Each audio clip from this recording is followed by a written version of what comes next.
In a modest apartment tucked between a laundromat and a corner bakery in Portland, Oregon, Elira Voss wiped her hands on a faded dish towel and glanced at the clock. It was just past 9, and the city outside had settled into its usual evening hush, cars humming softly in the distance, the occasional bark from a neighbor's dog, the faint scent of rain mixing with the warm aroma of sourdough drifting up from the street below. Her day had been long, as most were. She worked as a hospice care aide, spending hours sitting with people in their final weeks or days, holding hands, listening to stories, sometimes just sitting in silence when words ran out. It wasn't glamorous work, but it mattered, and to Elira, that was enough. She lived with her grandmother, Nana Leora, who at 83 still insisted on watering the geraniums on their tiny balcony every morning, even if her hands trembled a little more each week. The two of them shared everything: meals, worries, old photo albums, and the upright piano that stood like a quiet sentinel in the corner of their living room. It was an old thing, its wood scratched and keys slightly yellowed, but it had belonged to Elira's grandfather, a gentleman who used to play Chopin while humming off key. He'd passed when Elira was 12, but not before teaching her the basics: how to find middle C, how to count beats, how to let the music breathe. After that, she taught herself. With no money for lessons and no one to guide her, she turned to the internet, watching free tutorials late at night after her shifts, pausing and rewinding until her fingers could mimic what she saw. She practiced when Nana was napping or when the house was empty, always careful not to disturb anyone. To Elira, the piano wasn't about performance or perfection. It was a place to pour everything she couldn't say out loud: the grief of watching a patient slip away, the guilt of feeling tired when someone needed comfort, the quiet joy of seeing a family find peace in their last moments together. Her music wasn't polished, but it was honest, and in those solitary hours at the keys she felt closest to herself. Most people in her life didn't even know she played. Her co-workers thought she spent her evenings watching old movies or knitting, harmless hobbies that fit the image of a quiet, dependable caregiver. Even Nana, who loved music more than anything, rarely heard her granddaughter play. Elira only performed when she thought no one was listening. Sometimes, though, Nana would pause in the hallway, hand resting on the doorframe, eyes closed, just listening. She never said anything afterward, just smiled a little wider the next day. One rainy Tuesday, after helping an elderly man named Mr. Finch say goodbye to his daughter for the last time, Elira came home exhausted. She made tea, sat on the couch, and scrolled through her phone to distract herself. A local arts newsletter popped up in her feed. She almost swiped past it, but a headline caught her eye. Julian Moreau hosts open bench night at Everly Hall. Amateurs welcome, Julian Moreau. The name alone carried weight. He was one of the most celebrated pianists in the world, known for his flawless technique, his dramatic stage presence, and his sharp tongue during interviews. Elira had seen clips of him online, commanding concert halls from Tokyo to Berlin, fingers flying across the keys like lightning, audiences rising to their feet before the final note even faded. He rarely performed in smaller cities, let alone hosted events for amateurs. This was unusual, and strangely it felt possible. The event was described as informal, a chance for everyday people to sit at the same grand piano Julian used and play anything they liked, even just a few bars. No auditions, no judges, just a shared love of music. Elira stared at the screen, heart thumping in a way it hadn't in years. Part of her wanted to close the tab and forget it. What would she, a hospice aide with calloused hands and no formal training, have to offer in a room full of music students and seasoned hobbyists? But then Nana shuffled in, holding a steaming mug of chamomile. "What's got you so still?" she asked, her voice soft like worn velvet. Elira showed her the announcement. Nana read it slowly, then looked up with eyes that held decades of quiet wisdom. "You've been hiding your music long enough, my love," she said. "It's not yours to keep locked away. It's meant to be heard." Elira laughed nervously. "By who, Julian Moreau? He'd probably laugh me off the stage." "Maybe," Nana said, setting the tea down beside her. "Or maybe he'll hear what I hear. Someone who plays not to impress, but to heal." The words settled deep. That night, Elira lay awake, replaying every piece she'd ever written in her head. She didn't have flashy runs or complex harmonies, but she had Farewell Morning Light, a piece she'd composed after sitting with a young woman named Clara, who'd passed peacefully at dawn, her hand in Elira's. She had balcony rain, inspired by the sound of storms hitting their old window panes. She had music that came from real life, from real loss and real love. 2 days later, she signed up online. The confirmation email arrived instantly, and with it a flutter of fear and something else. Hope, maybe, or courage. She wasn't sure which. In the week leading up to the event, she practiced more than ever, not to perfect her technique, but to steady her nerves. She played for Nana one evening, fully, from start to finish for the first time in years. When she finished, Nana didn't clap. She just reached over and squeezed her hand. "That," she said, "is a gift. Don't be afraid to give it." The night before the performance, Elira ironed her only nice dress, a simple navy blue one she'd bought at a second-hand shop, and laid it on the bed. She checked the bus schedule, packed a small bag with water and a hair tie, and tried not to imagine the grand piano, the spotlight, or Julian Moreau's famous smirk. She didn't sleep much. But for the first time in a long while, she didn't feel alone in her worry. Somewhere in the quiet dark, she could almost hear her grandfather's off-key humming, and Nana's steady breath from the next room, and the faint echo of a melody only she knew how to play. Tomorrow, she would walk onto that stage, not as a prodigy, not as a star, but as herself, and maybe, just maybe, that would be enough. The evening air outside Everly Hall carried a crisp edge, the kind that made you pull your coat a little tighter and walk a little faster. Inside, though, the atmosphere was warm, almost too warm, with the low hum of conversation, the clink of wine glasses, and the soft rustle of programs being unfolded. People milled about in small groups, dressed in everything from smart blazers to carefully chosen sweaters, all of them connected by a shared love of music. Or, in some cases, a shared curiosity about Julian Moreau. Elira stood near the back, clutching her small purse like a lifeline. She'd taken the bus, walked 6 blocks in light rain, and nearly turned around 3 times. Now that she was here, her stomach twisted in knots. The grand piano on stage gleamed under golden stage lights, its polished surface reflecting the faces of the audience like a dark mirror. It looked nothing like her old upright at home. This one seemed alive, waiting, judging. She smoothed her dress again, even though it didn't need smoothing. Her hands were cold despite the room's warmth. She spotted Julian across the room, holding court near the refreshments. He wore a tailored charcoal suit, his dark hair perfectly in place, laughing at something a woman in a red scarf had said. He looked exactly like his photos, confident, composed, effortlessly magnetic, and utterly out of her world. A few minutes before 8, a staff member tapped a microphone. The chatter faded.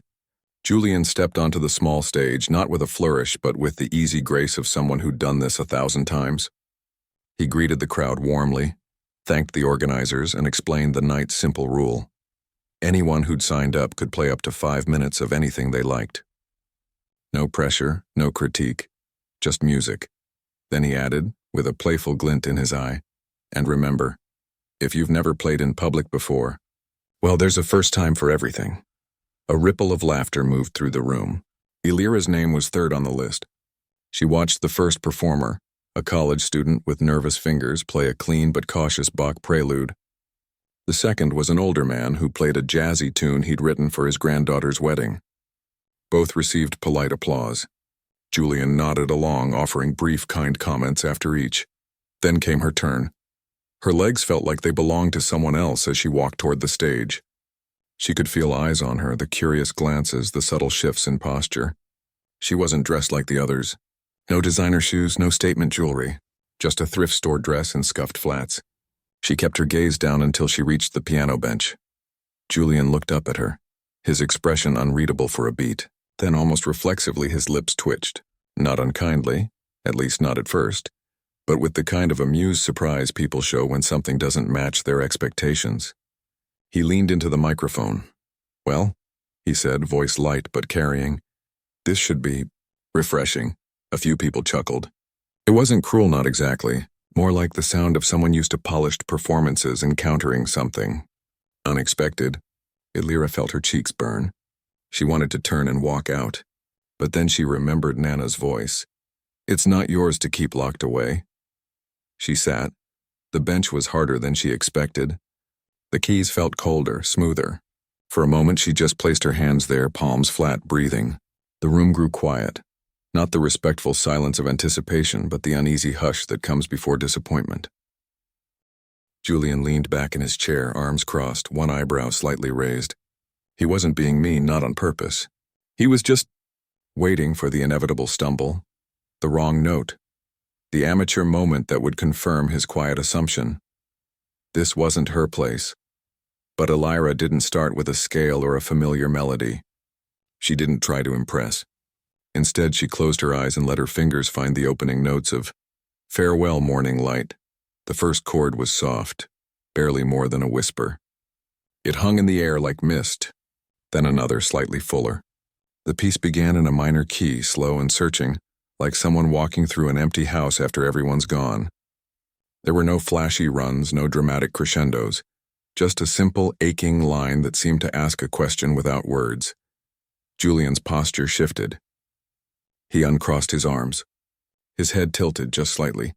In the third measure, Elira's right hand wove a gentle counter-melody, something she'd added the night Clara passed, when the first rays of sun had touched the hospital window, and she'd realized the young woman was gone. It wasn't technically complex, but it carried a weight that stopped time. Someone in the front row stopped fidgeting. A woman near the aisle lowered her wine glass. Even the staff member by the door stood still. Elira didn't notice. She was somewhere else. Back in that quiet hospital room, holding Clara's hand, feeling the moment life slipped away like sand through fingers. She played the grief, yes, but also the peace that followed, the way the world kept turning. Even when your heart felt broken, the way beauty could still exist in the middle of loss.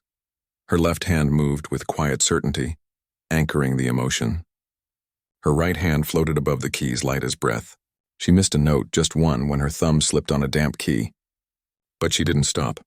She didn't flinch. She just kept going, letting the imperfection become part of the story. And that's when it happened.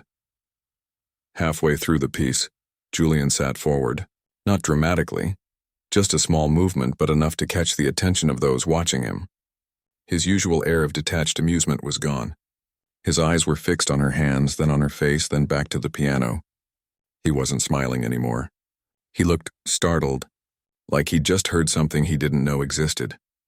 The music swelled, not loud but deep, like a wave rising from far out at sea. Elira's fingers found a passage she'd never played quite like this before, more fluid, more sure. It was as if the piano, the room, the silence, itself were guiding her.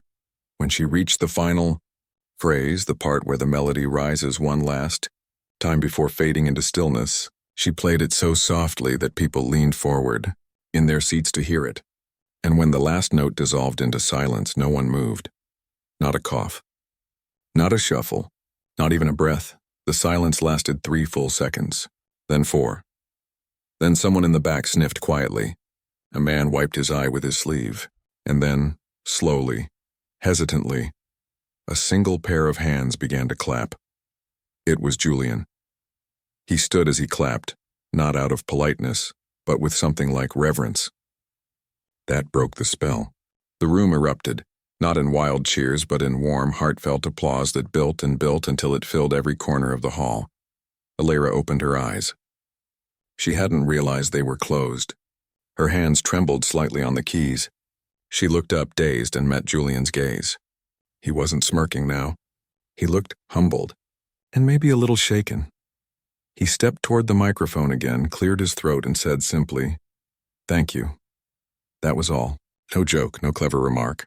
Just 2 words, spoken with a sincerity that surprised even him. As Elira walked off the stage, her legs still unsteady, people smiled at her, not with pity or curiosity, but with something like gratitude. She didn't understand it yet, but in that moment she hadn't just played a song. She'd reminded everyone in that room why music matters not for perfection, but for truth.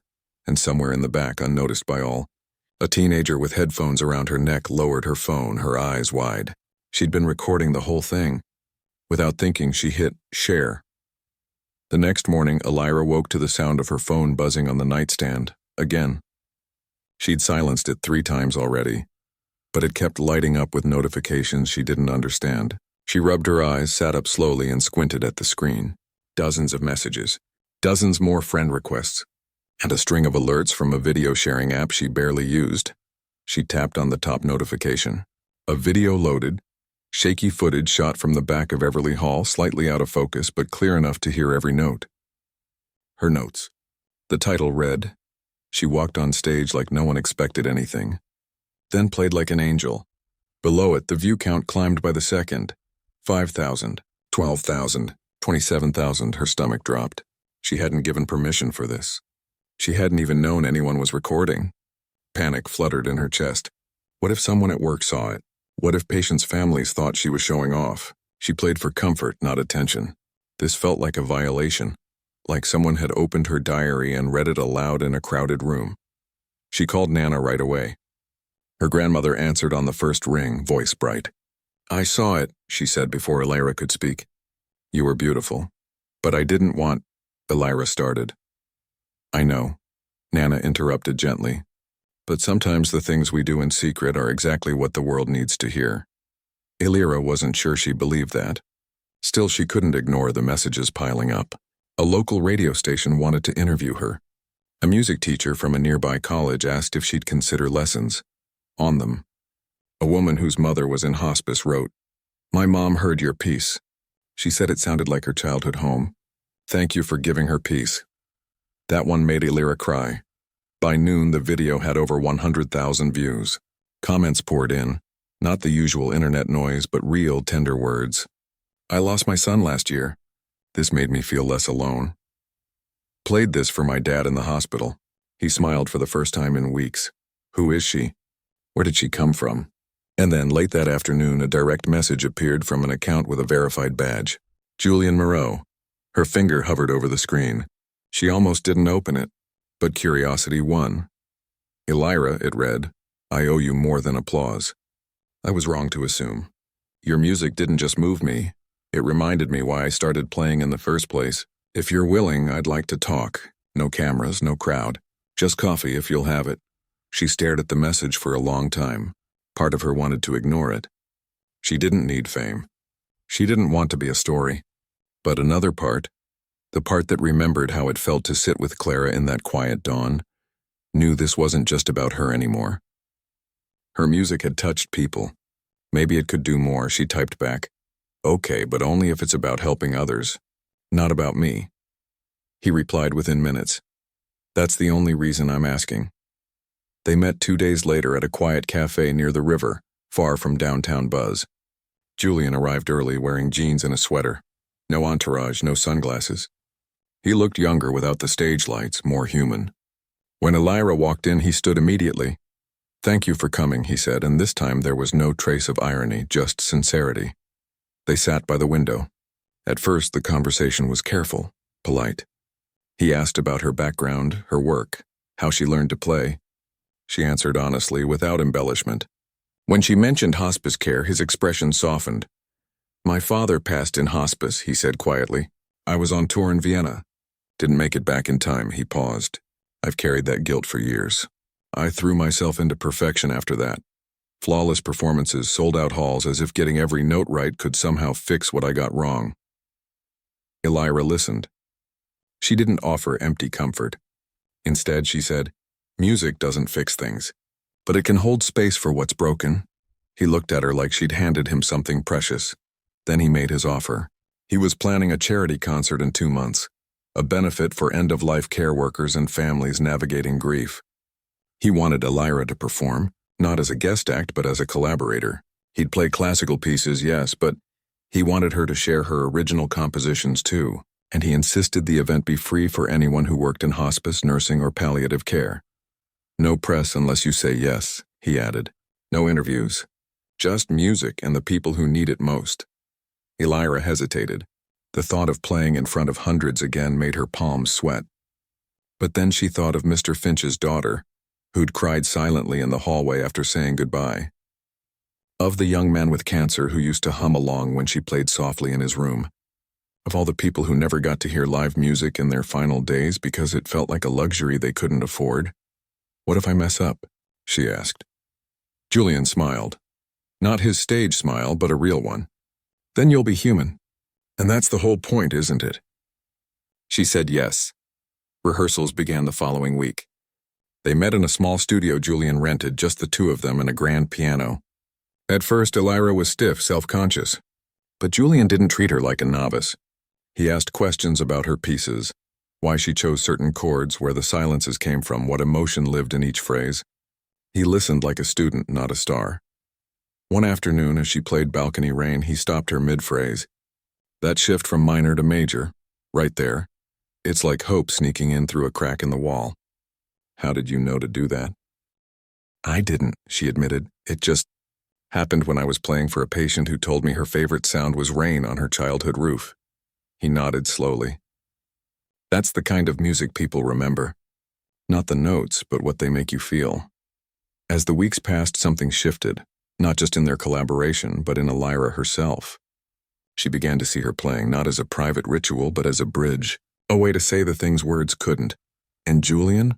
He started arriving early to rehearsals, sometimes just to sit and listen while she worked through a new idea.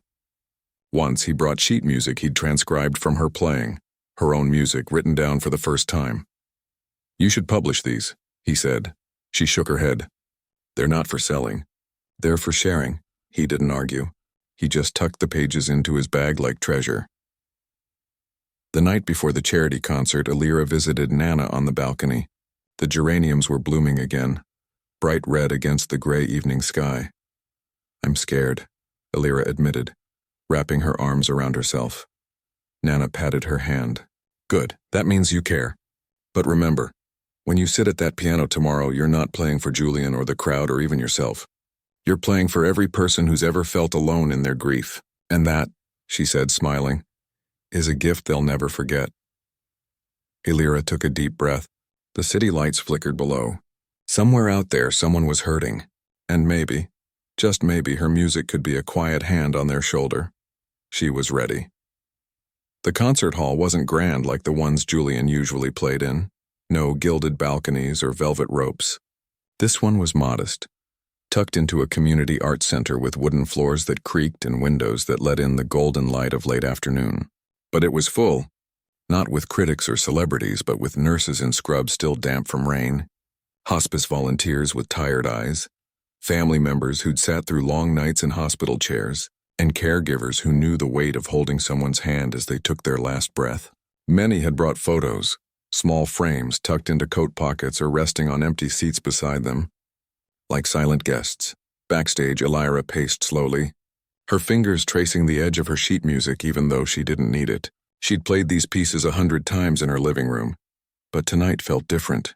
Not because of the audience size, there were fewer people here than at Everly Hall, but because of who they were. These weren't strangers looking for entertainment.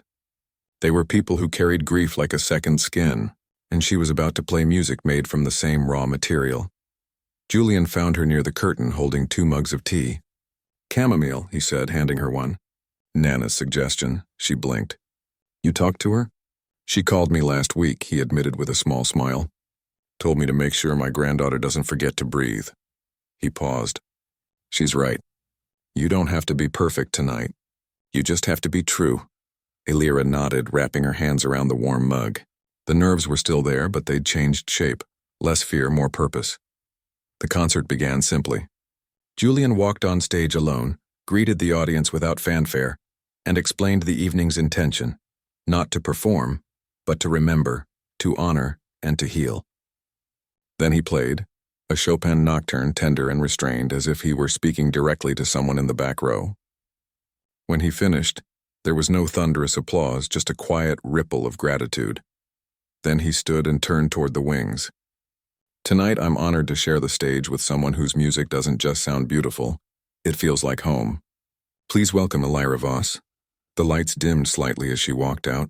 No spotlight, no dramatic entrance. Just a woman in a simple dress carrying no pretense, only presence. She sat at the piano, took a breath, and began with, Farewell, Morning Light. This time she didn't close her eyes. She looked out at the faces, some tear-streaked, some peaceful, some lost in memory, and played as if each note were a hand reaching out to say, I see you. I've been there too. Halfway through, a woman in the third row reached for her husband's hand. An older man near the aisle closed his eyes and nodded slowly, as if recognizing a long-lost friend in the melody. No one fidgeted. No one checked their phone. The room wasn't just listening, it was breathing with her. When she finished, the silence returned, deeper this time. Then slowly people began to stand, not all at once, but one by one, like waves rolling in. Not out of obligation, but out of recognition. Someone whispered, "Thank you." Another wiped their cheek with the back of their hand. Julian didn't come back on stage right away. He let the moment settle, let the music linger in the air like incense. When he finally returned, he didn't play another solo. Instead, he sat beside her on the bench, something he'd never done in public, and together, they played a gentle arrangement of one of her newer pieces, Still Here. It was a dialogue between two voices, his precise, trained phrasing meeting her intuitive, heart-led lines. They didn't match perfectly, and that was the point. Grief and grace don't always harmonize neatly. Sometimes they just exist side by side. After the concert, people didn't rush for the exits. They lingered. Some approached Elira shyly, not for autographs, but to share stories. A nurse told her about a patient who used to hum lullabies to herself. Elira's music reminded her of that. A young man said he'd played her viral video for his mother the night she passed, and it was the last thing she heard. Each story was a thread, weaving her music into the fabric of real lives. Later that week, messages poured in, not from record labels or talent scouts, but from hospice centers, grief counselors, and community groups. Could she come play at a memorial service? Would she consider recording a playlist for end-of-life care rooms? One organization asked if she'd help design a music program for families navigating loss. She said yes to all of them, but on her terms. No fees, no branding, just music offered freely. Julian, meanwhile, began changing too. He canceled 2 high-profile international appearances and instead hosted a series of small, free concerts in hospitals, shelters, and community centers. In interviews, when asked about his shift, he'd say, "I met someone who reminded me that music isn't about how many people hear you, it's about who you reach." He never took credit for her rise. In fact, he made sure she got none of the usual trappings of fame. When a major streaming platform offered to feature her, he helped her negotiate a deal where all proceeds went directly to a fund supporting hospice workers' mental health. When a documentary crew wanted to film her life, she declined, unless they focused on the patients, the families, the quiet heroes in scrubs and worn shoes. She kept her day job. Every morning she still arrived at the hospice center with her thermos of tea and her calm presence. But now sometimes she brought a small keyboard. She'd play softly in common rooms or beside beds, not as a performer but as a companion. Families began requesting her by name, not because she was famous, but because her music felt like a safe place. One afternoon, as she played for an elderly woman who hadn't spoken in days, the woman's daughter sat in the corner, tears streaming silently down her face. Afterward, she hugged Elira tightly. "You gave her peace," she whispered, "and you gave me permission to let go." That night, Elira called Nana. "I think I finally understand," she said. "Understand what, my love?" "Why I play? It's not for me. It's for them." Nana chuckled softly. "Took you long enough." In the weeks that followed, Elira began writing again, not for concerts, but for moments. A lullaby for a child saying goodbye to a parent. A quiet interlude for families gathering after a funeral. A hopeful refrain for caregivers who needed to remember they weren't alone. And Julian? He started showing up at her rehearsals again, not to teach, but to listen. Sometimes he'd bring sheet music of his own, pieces he'd written since meeting her, full of space and silence and questions instead of answers. Neither of them called it a partnership. They didn't need to. They'd found something rarer than fame, a shared language of compassion, spoken through keys and silence, notes and breath. And in a world that often valued noise over meaning, that was more than enough. The morning after the open bench night at Everly Hall, Elira woke to an unusual quiet. No phone buzzing, no urgent texts, just the soft drip of the kitchen faucet and Nana humming in the other room. For a moment, she let herself believe it had all been a dream. The stage, the silence, Julian Moreau's stunned expression. But then she saw her dress draped over the chair, still slightly wrinkled from the night before, and knew it was real. She made coffee, her hands steadier than she expected. Nana shuffled in, wrapped in her favorite quilted robe, and handed her a small envelope. "Came yesterday," she said. Hand-delivered. Inside was a simple note on thick cream paper. "I'd like to talk. Not as a performer, not as a star, just as someone who heard something true. Meet me at the Roost Cafe tomorrow at 10? Elira stared at the signature. She'd seen that initial in concert programs on album covers, in glossy magazine spreads. Now it was scribbled beside a coffee stain as ordinary as a grocery list. She almost didn't go. Not out of pride, but fear. What if he wanted to use her story for publicity? What if this was just another moment for him to polish his image as a generous artist? But then she remembered the way he'd clapped. Slow, deliberate, almost reverent. That hadn't been performance. That had been real. She arrived 5 minutes early. The cafe was cozy with mismatched chairs and the smell of cinnamon and espresso. Julian was already there, sitting by the window in a plain sweater, no entourage, no sunglasses. He stood when he saw her. "Thank you for coming," he said, and this time there was no trace of the smirk from the stage, just quiet sincerity. They ordered tea. For a while they just sat in silence, watching raindrops slide down the glass. Then he spoke. "I've played for presidents, royalty, crowds of thousands," he said, stirring his cup slowly. "But last night, I haven't felt that moved in years. Maybe ever." Elira looked down. "I didn't play to impress you." "I know," he said gently. "That's why it mattered." He leaned forward. "I'm organizing a charity concert next month. All proceeds go to hospice care workers, training, mental health support, respite programs. People like you who carry so much and ask for so little." He paused. "I want you to perform. Not as a guest, as a partner. Your music, your real, raw, human music is exactly what this night needs." Elira's throat tightened. "I've never played for more than a few people." "You don't have to play for them," he said. "Play for the ones who aren't there, the ones you've sat with, the ones whose hands you've held. That's who will hear it." She thought of Mr. Finch, who used to whistle old jazz tunes even when he could barely speak. Of Clara, who smiled in her sleep the morning she passed. Of all the quiet goodbyes she'd witnessed, each one sacred in its own way. "What if I freeze?" she asked. "Then you'll be like every honest musician who's ever lived," he said with a small smile. "We all do sometimes. But your music doesn't live in your fingers. It lives in your heart. And that never fails." She said yes. Rehearsals began the following week in a sunlit studio Julian rented near the river. No cameras, no audience, just a grand piano, 2 chairs, and the space between them. At first, Elira was stiff, self-conscious, playing as if she were being graded. But Julian didn't correct her. He listened. He asked questions. "Why that pause? What were you feeling when you wrote this chord? Tell me about the person this piece is for." Slowly, she relaxed. She began to play not for perfection, but for truth. One afternoon, she played Balcony Rain, the piece she'd written during a stormy night when Nana couldn't sleep.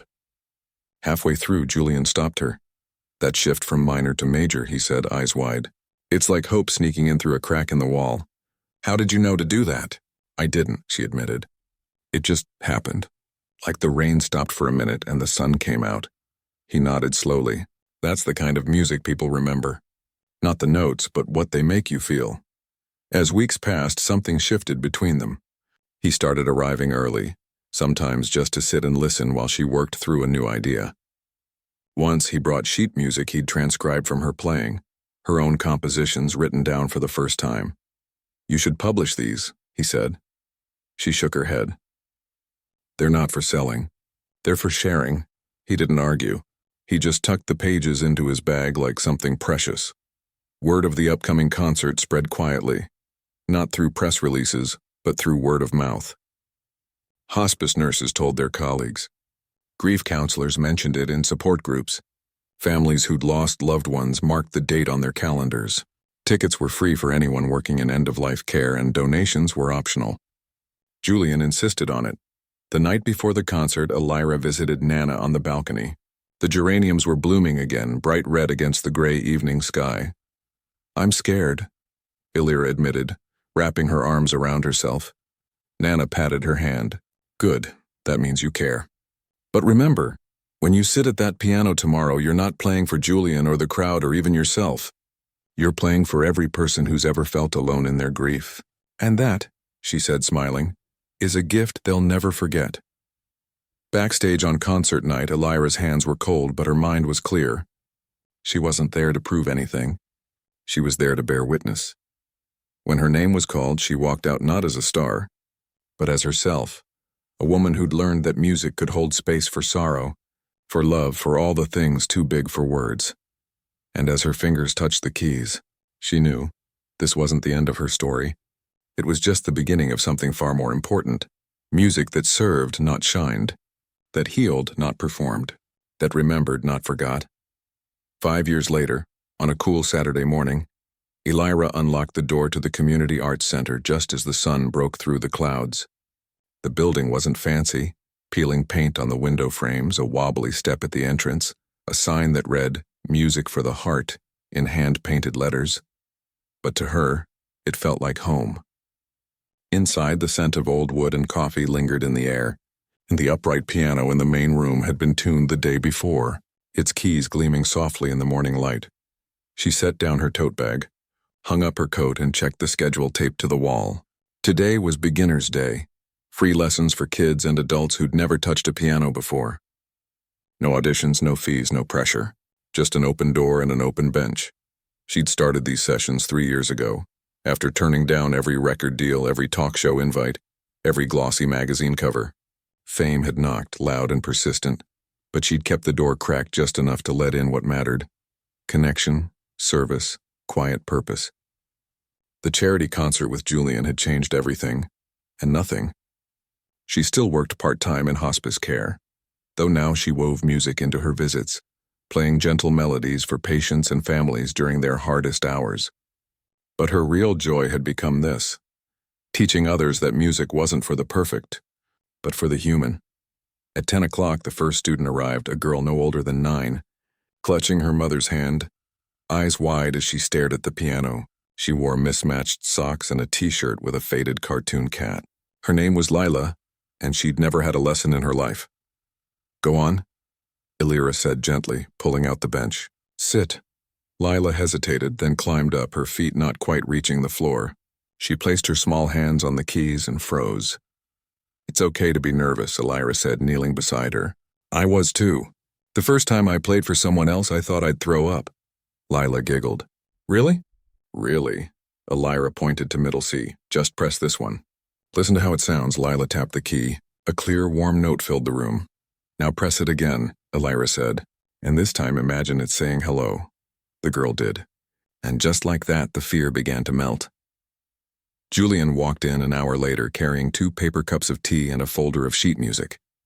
He'd kept his word all those years ago. He still performed worldwide, but now half his concerts were benefit shows, and he always made time to visit Portland. He never took the spotlight here. He just helped, tuning pianos, organizing sheet music, sometimes sitting in the back during lessons, listening with the same quiet awe he'd shown that first night at Everly Hall. He handed Elira her tea. "She's got your hands," he murmured, nodding toward Lila, who was now carefully picking out a simple melody with one finger. "Maybe," Elira said, smiling. "Or maybe she's just learning to speak in a new way." Later that afternoon, after the last student left, they sat on the steps outside, watching neighborhood kids ride bikes down the street. Julian pulled out his phone and showed her a photo, a small hospice room in rural Ohio, where a nurse had set up a Bluetooth speaker playing Elira's album, For the Ones Who Stay, during a patient's final hours. The family had written to thank them, said the music made the room feel like a sanctuary.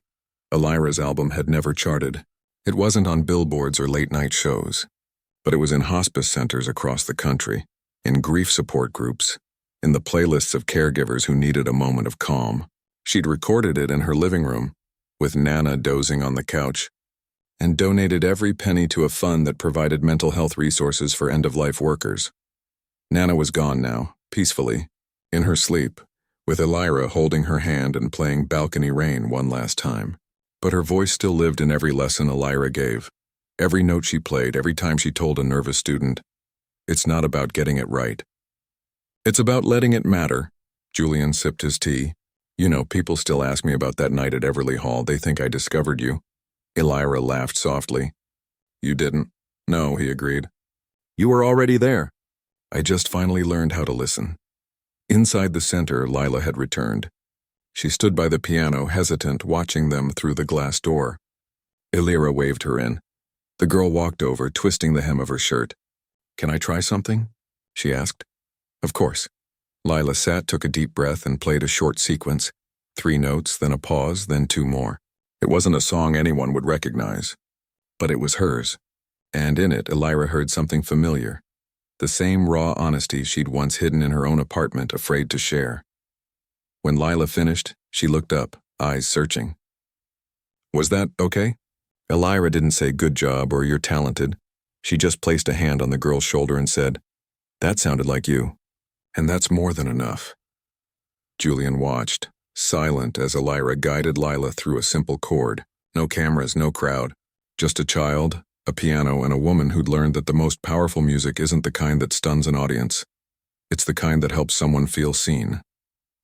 Later, as the sun dipped below the rooftops and the streetlights flickered on, Elira locked up the center and walked home. Her hands were tired, her feet sore, but her heart was full. She passed the corner bakery, now run by the daughter of the original owner, and nodded to the laundromat attendant who always saved her favorite folding table. Back in her apartment, the same one she'd lived in all those years, she sat at her grandfather's old piano. She didn't play for anyone. She just let her fingers wander, weaving together fragments of joy, memory, and quiet gratitude.